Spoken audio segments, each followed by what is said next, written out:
faut pas que l'homme serve de cobaye, il ne faut pas que les enfants servent de cobaye. C'est absolument non éthique. Il ne faut pas qu'il y ait des morts à cause des vaccins. D'après ce que je sais, mais je ne suis pas un spécialiste en la matière, mais d'après ce que je lis en tous les cas, il y a différents types de vaccins qui apparaissent aujourd'hui sur le marché. Et précisément, il y en a un qui est développé par Moderna et qui concerne l'ARN messager. C'est un peu ça pour vous? Vous y croyez à ce vaccin-là? Alors là, je serais vraiment on va dire, j'essaierai de tempérer l'enthousiasme pour ce projet de vaccin. C'est un projet à long terme. Et là, on demande aux gens de le sortir tout de suite. Et s'ils l'acceptent, c'est une erreur, parce qu'on risque d'avoir des effets absolument imprévisibles. C'est-à-dire? Eh bien, par exemple, des cancers, des organes qui se mettent à proliférer. On joue à l'apprenti sorcier totalement. Ce sont des apprentis sorciers, d'après vous, professeur? Absolument. Oui. Absolument. Ils n'ont pas le recul nécessaire pour pouvoir se lancer dans cette aventure. C'est trop tôt. Ils ont certainement fait beaucoup d'études déjà avec les animaux, je pense, mais pas suffisamment pour prévoir. Il faut quand même passer à l'homme et pour prévoir ce qui va se passer. Alors, il ne faut pas que l'homme serve de cobaye. Il ne faut pas que les enfants servent de cobaye. C'est absolument non éthique. Il ne faut pas qu'il y ait des morts à cause des vaccins. Donc, d'après vous, il y a un risque évident, professeur, d'empoisonner aujourd'hui, par le biais de ce vaccin, les générations futures. On peut dire ça comme ça? Oui, on ne sait pas. On n'est pas empoisonné, c'est peut-être un grand mot, mais c'est vrai, on ne peut pas prévoir ce qui va se passer pour la génération 1, 2, 3, 4, 5, après les vaccinations. Et donc ça nous porte dans un siècle, finalement. Et donc, on ne peut pas accepter que les enfants actuels soient ou même tous les disons, de la génération actuelle, même les vieux, comme moi, disparaissent à cause d'un vaccin.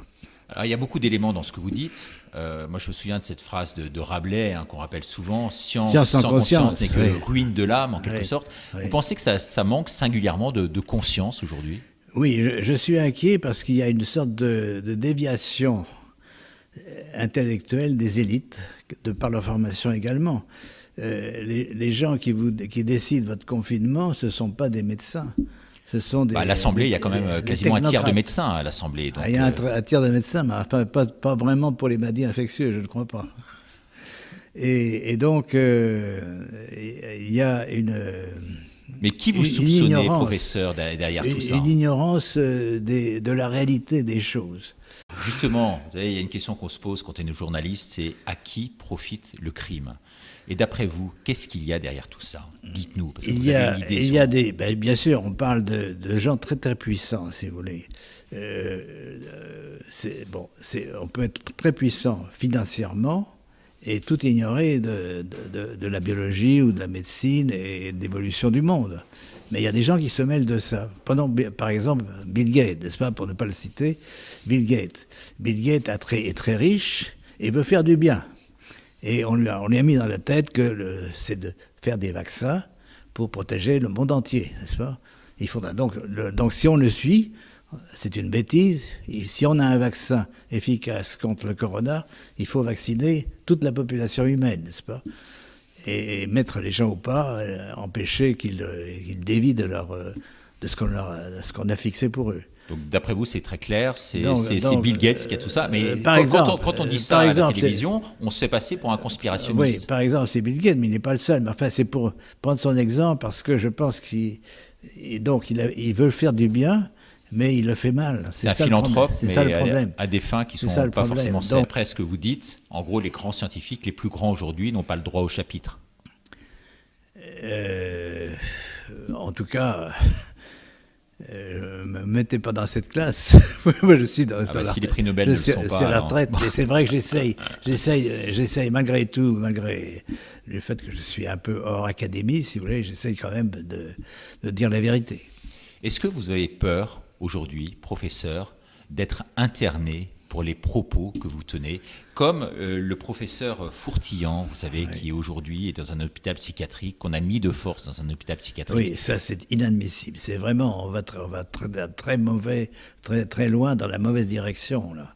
Ça me rappelle malheureusement ce qui était passé à l'Union soviétique de Staline, où on mettait justement les gens qui n'étaient pas d'accord, on les mettait dans des hôpitaux psychiatriques. Il ne faut pas revenir à cette barbarie. C'est honteux à la France. Et vous avez peur pour vous aujourd'hui? J'ai pas peur, mais enfin, je suis. Ce que je souhaiterais, c'est qu'on m'écoute, c'est surtout ça, n'est-ce pas? Je suis là pour ça, c'est pour essayer de trouver la vérité. Et je pense que la piste, effectivement, de la recherche sur des nouvelles thérapeutiques et aussi sur des mécanismes fondamentaux de la biologie moléculaire sont indispensables. Dernière question, est-ce que vous allez vous faire vacciner, vous, aujourd'hui? Non, bien sûr que non. Enfin, j'ai été vacciné d'office dans mon enfance, mais non. Mais non, de la Covid, non. Ça vous le dites. Non. Moi, si vous voulez, dès que j'ai un petit symptôme grippal, je prends de l'azithromycine et un peu de plaquenil parfois. D'accord, merci infiniment d'être venu sur ce plateau. Peut-être une toute dernière question. Est-ce que vous avez peur aujourd'hui de la mort ou pas? Écoutez, c'est le défi de la vérité. Donc si la mort on peut la repousser de quelques dizaines d'années, ça serait très bien pour moi, bien sûr.